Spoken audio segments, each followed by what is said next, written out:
Vamos a seguir con Noticiete esta noche y con una interesante entrevista en nuestros estudios. Están con nosotros la ministra de Relaciones Exteriores, Sandra Jovel, y el ministro de Gobernación, Enrique Degenhardt, quienes han tenido un protagonismo la semana anterior en torno a la firma de este convenio. Es interesante entender qué es lo que está pasando y de ahí la necesidad de comunicarlo a la población, y por eso la invitación que les hace Noticiete, y ahora pues que la pueden atender. Aprovecharemos esta noche pues para enterarnos de primera mano, porque mucho se habla, mucho se dice, hay muchas preguntas, distinguidos invitados, en el ambiente, así que les doy la bienvenida y quisiera pues entrar de inmediato a preguntarles realmente qué es lo que firmó Guatemala con Estados Unidos la semana pasada.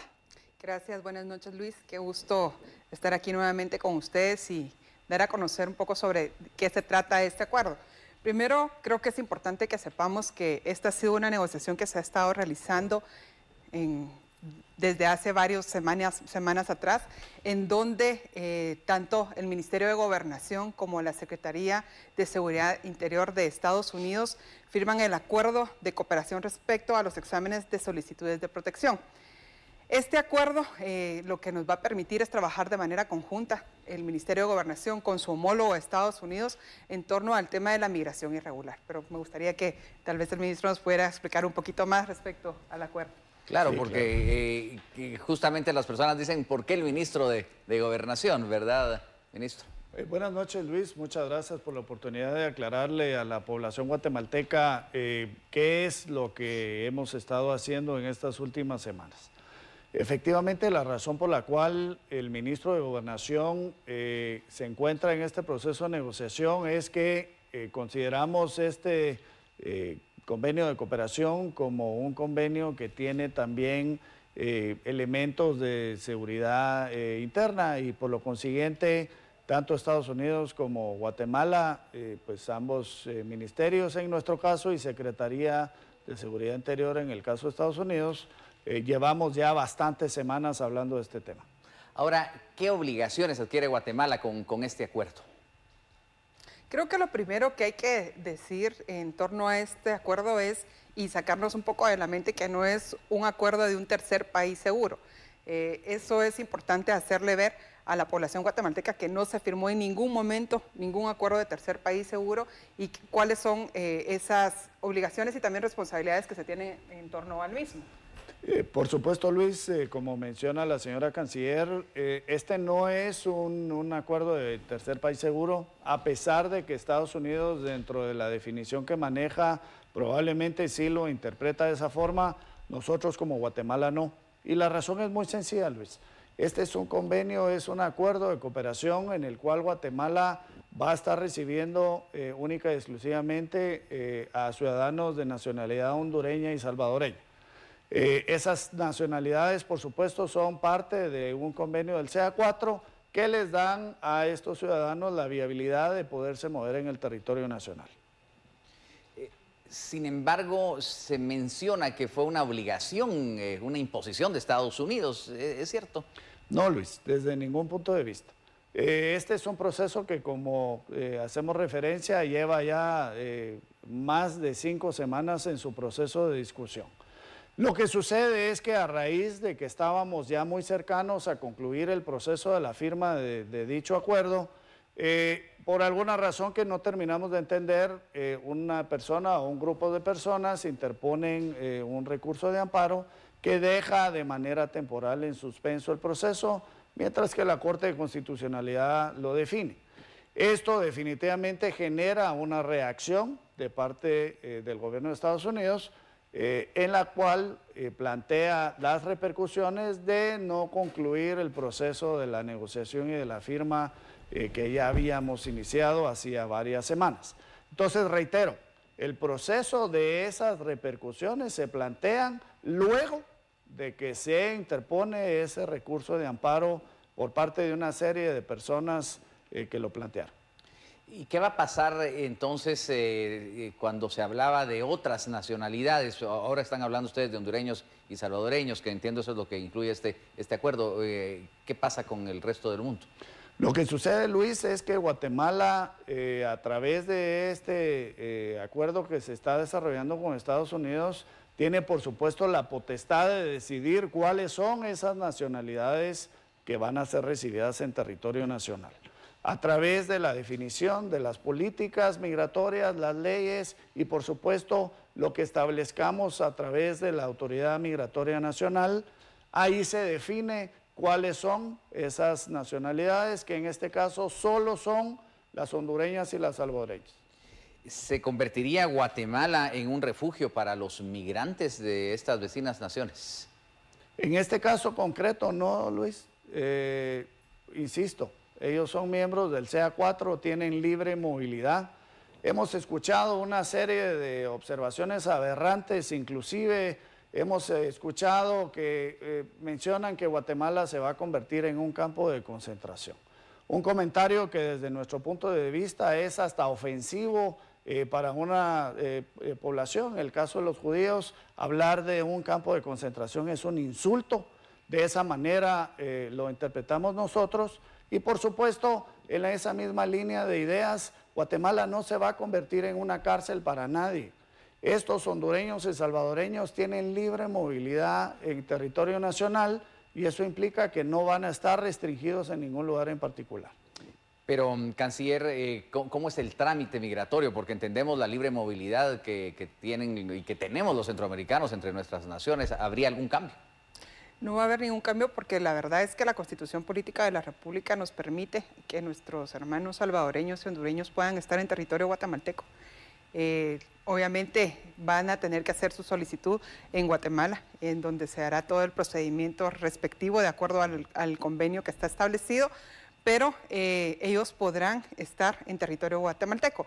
Todo eso que se ha dicho de que se está empezando a construir en Huehuetenango grandes cárceles para poder tener ahí a los migrantes, todo eso es mentira. O sea, en ningún momento el Estado de Guatemala ha derogado ningún recurso para esto y obviamente nosotros como guatemaltecos estaremos tratando de mejor medida a nuestros hermanos salvadoreños y hondureños. Y ahora que usted habla de fondos públicos, ¿se tendrá que invertir en algún otro rubro, en alguna situación al momento de registrar, diríamos, una mayor afluencia de hermanos centroamericanos, dado este convenio? En ningún momento se está pensando que se va a erogar ningún fondo público en este convenio. De hecho, vamos a estar trabajando coordinados con organismos internacionales como el caso de OIM o el caso de ACNUR, que son las instituciones encargadas sobre el tema migrante, para podernos apoyar en torno a este tema. Tampoco pensamos que va a haber hacinamiento de hermanos salvadoreños y hondureños para que podamos realmente estar hablando de que esto va a ser un campo de concentración o un lugar donde no van a poder ni siquiera tener derecho a salud, a educación, a alimentación, que eso no va a suceder. Y hablemos entonces del tema de seguridad, porque están pasando ya algunas cosas. El nuevo presidente de El Salvador le declaró la guerra a las maras y ya está habiendo un traspaso hacia nuestras fronteras, que lo han registrado los hermanos de Jutiapa, por ejemplo. Pero ¿qué hay del tema de seguridad, ministro? ¿Se tendría que reforzar la misma? También Guatemala no es exactamente un país seguro para nosotros mismos del todo, ¿no?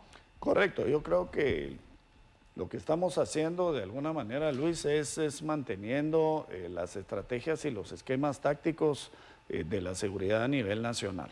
Esos fenómenos de la migración que se dan a nivel del Triángulo Norte son el ejemplo perfecto, Luis.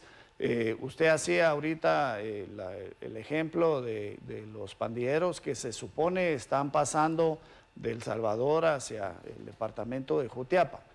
Sin embargo, la Policía Nacional Civil y las unidades de seguridad del país están totalmente preparadas y estamos en apresto para poder responder a ese y a cualquier otro tipo de problemáticas de seguridad que se dé. Es importante aclararle a la población guatemalteca que dentro de las reglas de este acuerdo hay restricciones. Restricciones que, como en este caso concreto usted menciona, establecen claramente que no van a poder ser trasladados personas que hayan tenido o cometido crímenes o delitos en Estados Unidos previamente. Nosotros vamos a través de estos requisitos que ya están establecidos y en proceso de discusión y conclusión, vamos a mantener la seguridad del país a todo nivel, no solo a nivel de la seguridad interior, sino también a nivel de la seguridad de las personas que aquí sean trasladadas. Bueno, un acuerdo entre Guatemala y Estados Unidos, lo pregunto de esta manera, ¿queda conforme Estados Unidos? Porque es evidente que para el presidente Donald Trump es una preocupación la migración irregular, y no solo de salvadoreños, hondureños, sino también de guatemaltecos. ¿Han quedado ellos satisfechos con este acuerdo o tendrá siguientes etapas? Yo creo que lo importante aquí es también qué es lo que le corresponde a Guatemala, la preocupación que nosotros también tenemos de tanta migración irregular que está yendo de Guatemala hacia Estados Unidos y cómo nosotros podemos trabajar en torno a esto. Obviamente es una preocupación para Estados Unidos, pero es para Estados Unidos como es para nosotros el proteger a nuestros migrantes y saber que van a tener por lo menos una posibilidad de obtener algún apoyo. Ahora, creo yo que si ambos países firmamos un instrumento como el que se está firmando en este momento es porque estuvimos de acuerdo con las reglas del juego en este caso. Para Guatemala vamos a tener próximamente un acuerdo firmado de visas de trabajo para trabajadores agrícolas que no se tenía firmado para una cantidad significativa para guatemaltecos, también para trabajar en temas de construcción y prontamente en servicios, que eso nos va a permitir que nuestros guatemaltecos vayan de forma regular a Estados Unidos, que no tengan que exponerse, que no tengan que exponer a los menores y en muchas oportunidades pues hasta mueren. O sea que esto es un logro. ¿A cuántos guatemaltecos se podría beneficiar? ¿En qué tiempo? Si nosotros empezamos a trabajar en el acuerdo lo más pronto posible, y bueno, obviamente la firma del instrumento que se llevará a cabo, si no estoy mal, mañana en Estados Unidos, dependerá de esos pasos que se den. O sea, el empezar a trabajar, empezar a identificar cuántos guatemaltecos necesitamos y empezar a hacer las solicitudes específicamente a la Embajada de los Estados Unidos para que nuestros guatemaltecos puedan ir. ¿Hay alguna estimación de cuántos hermanos centroamericanos podrían venir después de este acuerdo y cómo corresponderíamos o cómo podríamos suplir la necesidad de servicios de salud, los servicios básicos, pues incluso de vivienda, y ya hablábamos del tema de seguridad, pero de educación, por ejemplo, para los niños? Yo creo, Luis, que esa es una pregunta muy buena y creo que la parte importante aquí es que la definición de esos volúmenes en función de cantidades y tiempos o momentos las define el gobierno de Guatemala. Nosotros no vamos a traer aquí un volumen de hondureños o salvadoreños superior al que tengamos la capacidad de poder administrar. Es importante aclararle a la población guatemalteca que las personas que van a estar viniendo a Guatemala son personas que en un momento dado pasaron por aquí previo a llegar a la frontera sur de Estados Unidos. Y eso básicamente lo que implica es que el número de personas que eventualmente puedan o accesen a esas solicitudes de protección, pues tendrían que ser en la misma proporción que lo hicieron cuando pasaron por acá. ¿Qué esperamos nosotros? Que por supuesto el trámite que se desarrolle bajo el principio que ya está establecido en las políticas migratorias nos permita de una manera eficiente administrar esos flujos que van a estar viniendo, repito y reitero, de acuerdo a los números que Guatemala establezca. O sea, difícil atender unas caravanas como las que llegaron de Honduras a principios de año, ¿no?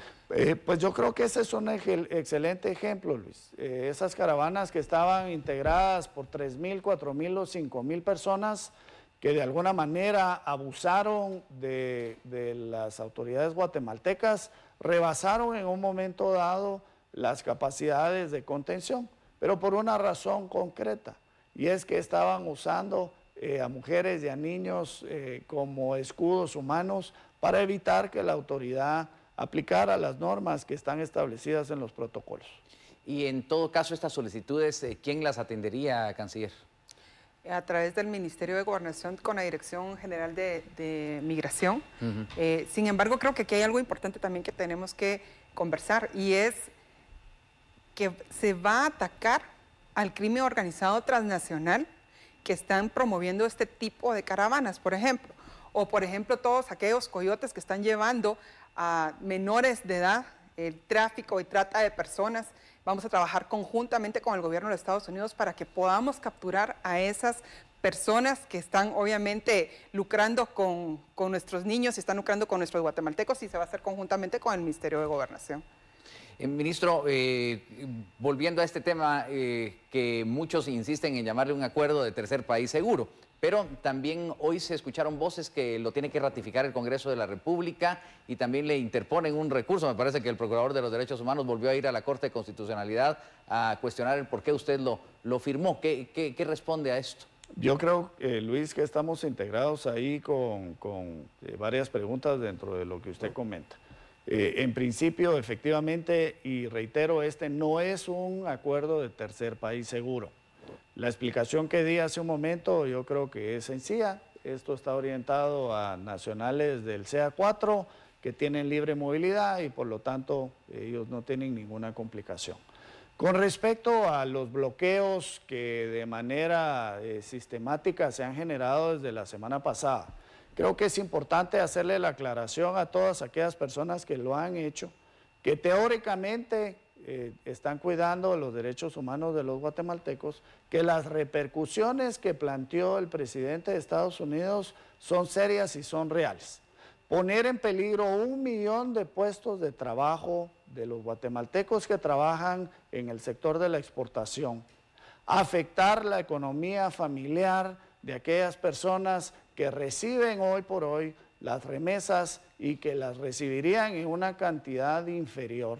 Y por supuesto, tener la aplicación de esas sanciones o prohibiciones de viaje a Estados Unidos, yo creo que deberían de ser eventualmente variables de análisis. ¿Y a qué me refiero con esto, Luis?